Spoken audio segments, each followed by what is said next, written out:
Another episode of New Gameplay today. I'm your host, Jeff Cork, joined today by Marcus Stewart. Hello. Hello, and Alex Stadnik. Hello, friends. Good to be back. What are we looking at here, fellows? We are looking at Cyber Shadow. Ooh. Cyber Shadow. This looks like some speedrunning techniques, so that can only mean it's Alex. Is this your footage? Speedrunning Stadnik coming at you, baby. Oh, yeah. Okay, but Marcus, you played this for review, but you're sworn to secrecy on numbers, so we won't talk about that at all. But Yes. Tell me about the game. What is this? So this is a 2D action side scroller by Mechanical Head Games and published by Yacht Club, who folks might remember as the developers of Shovel Knight. This is actually their first, I think, publishing project. And yeah, it's like a classic side scroller, very much in the vein of like a Ninja Gaiden, or maybe if you were a more modern fan, something like The Messenger. And the idea is that you're this ninja named Shadow who's in this kind of robot apocalypse, who's going around trying to rescue the remnants of his ninja clan who have been taken captive by an evil scientist who has basically succeeded where guys like Dr. Robotnik and Dr. Light have failed. He's just turned everything into robots. Oh my gosh. Yeah. Scary stuff. It's pretty scary. Look at that. Look at that little weird, like, pot roast insect thing that you're fighting.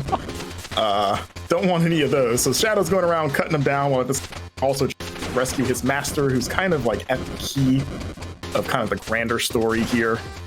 And it's also very hard. It's a tough game. Ridiculously at times. Yes. I was like, I'm a fan of like hard stuff. I didn't grow up with classic Ninja Gaiden. I kind of played them in hindsight, but I love the 3D ones and just other games like this. And I think this game is like really solid overall. It's not super surprising in terms of like design or like doesn't do a ton of new things, but it's a totally solid, I guess, like homage to like that classic style of game. Yeah, for sure. Do you have any interesting abilities or techniques, or like, is it just slashing a sword?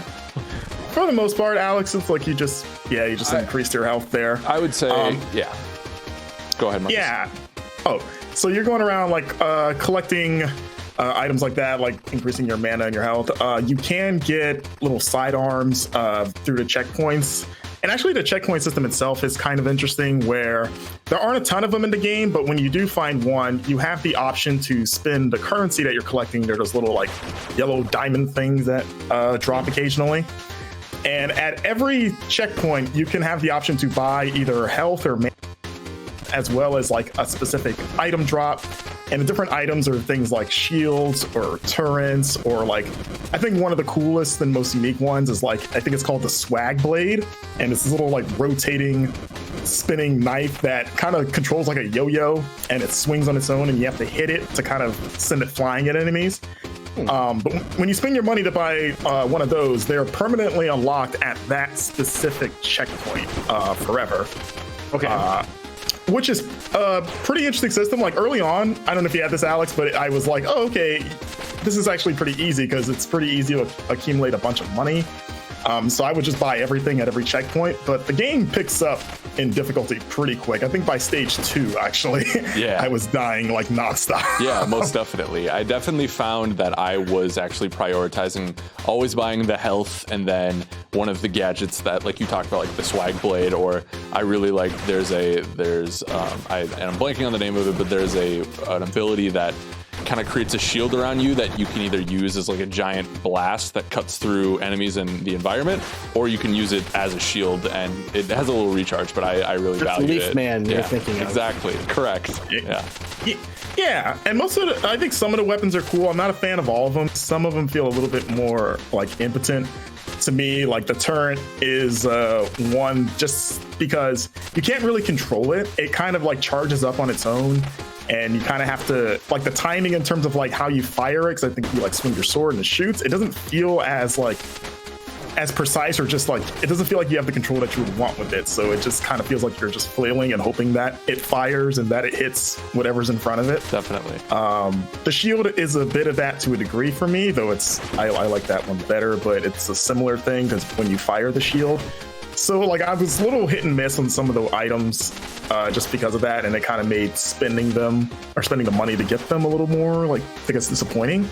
But there were points when the game picks up, because then you're going to start trying to buy like mana and stuff constantly, that you can easily find yourself kind of like almost in a corner where you get to a checkpoint and you can't afford anything.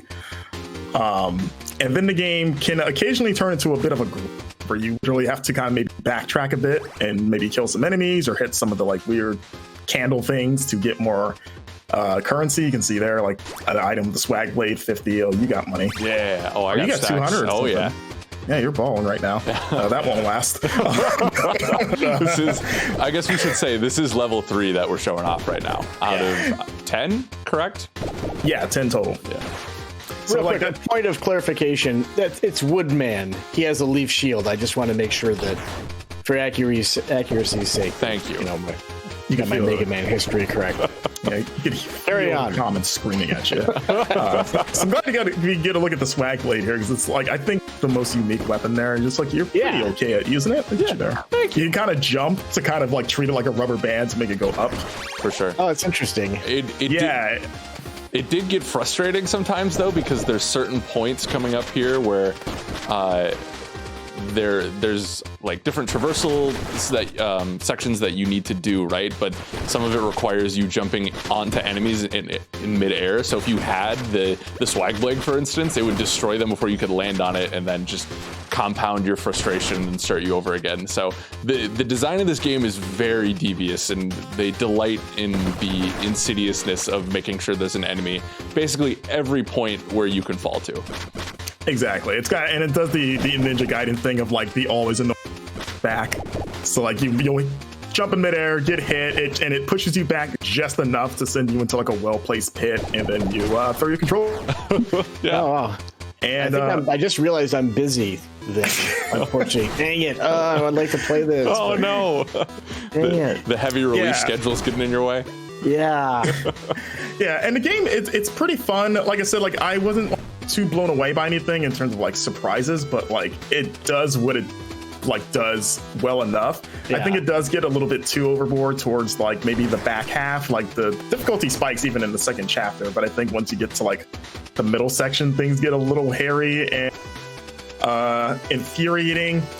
And I also think that the so you unlock like more abilities as you go. Once you like every time you rescue one of your ninja buddies, they give you a power, whether it be like wall jumping or like the ability to sprint.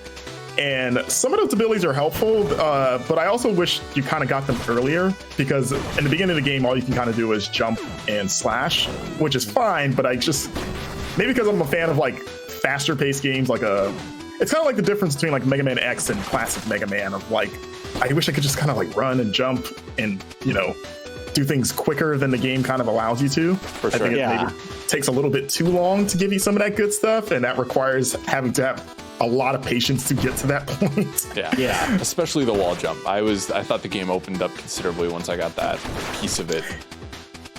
Exactly, because then you can like, you know, and it does the Metroidvania-ish thing of like, you can revisit old stages and access areas you couldn't before to get like extra mana and health upgrades. Yeah, which I almost would say it's almost not even optional at some point. Like you need as much health as you can get, which is a dub, but like especially in this game, I feel like unless you are hardcore like great at it at your first go, I think you need to spend the extra time finding those extra pieces of health, which some aren't super like we saw earlier. You know, it wasn't that hard to find, but then sometimes they hide it really well. So they do. So now you're finding this boss here. Yeah. So every stage has there's like a mid boss and then like the end boss. I think those are pretty fun. They're all pretty hard, but I think they're largely fair for the most part too. Even the final boss. I think Alex, we can agree that there's one particular can't even talk dragon. Can't even talk about it. Yeah, probably the roughest thing in this game, honestly. Like that was one where I was, this isn't fun. This is more tedious than anything. I think I worried my girlfriend while playing it, but that's not the time for that. So yeah, but other than him, I think most of the bosses are pretty awesome. all right. There you go. So when is this out, and what is it on again? So this launches January 26th. and it's coming to PlayStation 5, PlayStation 4, Xbox One, Switch, and PC. Well, thank you very much. I'm sorry that because of Marcus, you've shaved several years off your life, Alex, but it's worth it. It is what it is. This video. Yeah. Yeah, exactly. All right. Well, thanks for watching, everybody. Wow, that person was really good at playing that game. Those other people were really good at talking about it, too. If you find yourself saying either of these things, subscribe to Game Informer on YouTube for new episodes of New Gameplay Today every week, covering the hottest new and upcoming releases.